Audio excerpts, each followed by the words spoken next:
lại tìm mưa này có trái lom tầm anh tê tiên lý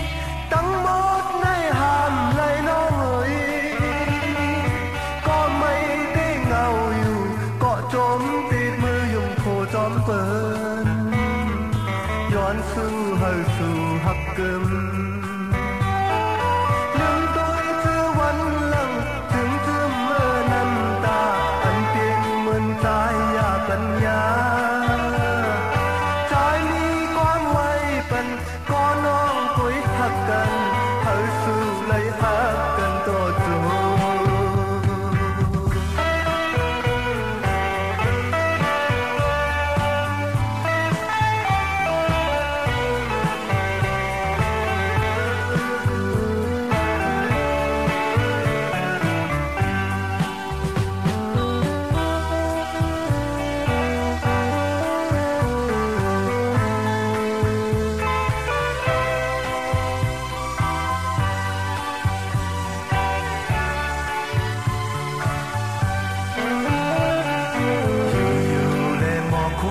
Hãy subscribe cho kênh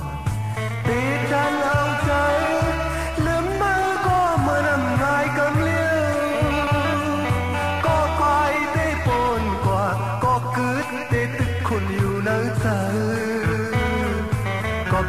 để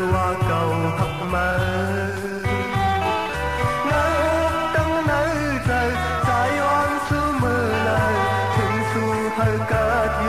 lỡ